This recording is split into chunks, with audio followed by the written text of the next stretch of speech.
Žygyje Valdovų keliu drauge su raiteliais keliauja ir ištikimasis šuo Alšis.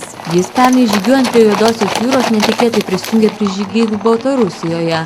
Šuo ryžtingai pradėjo žygį bėgdamas šalia žirgų ir nė akimirkai nepalikdamas raitelių komandos be priežiūros. Pastarieji džiaugiasi šuns draugija.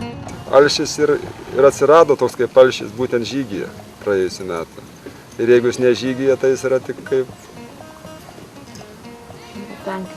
netenka prasmės, o dabar jis yra vėl keliauja, vėl slepiasi nuo karščio, vėl gulasi į balą, vėl išrankioja erkes.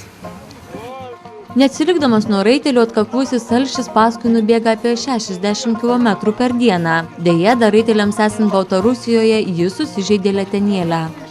Trupučiuką gal per daug pabėgo, įsipjovė kojytę užpakalinės paduškytės ir labai susidėvėjo jo paduškytės. Vyrai juokauja, kad reikia Alšį kaustyti, nes bėgant tikrai labai dėvisi tos letenyčių paduškytės.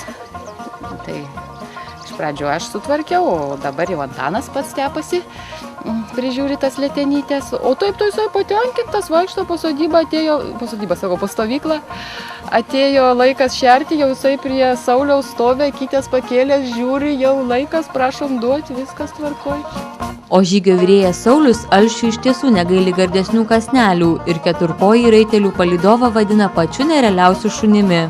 Nerealiausias šuo, kokį sutikau, žiauriai draugiškas. Ir tai jo istorija visa, kaip jisai prisiklijavo prie žmonių. Man šunys apskritai labai patinka.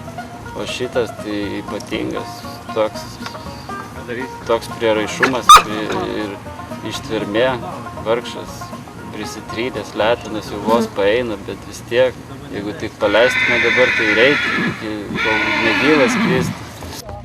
Nors Alšiui ir paskirtas priverstinis poilsis, tačiau keliautojas gydytojos nurodymų pavyzdingai laikytis nelinkęs. Pasprukęs iš džipo jis ir toliau nenuilstamai tipsena raiteliams įkandin.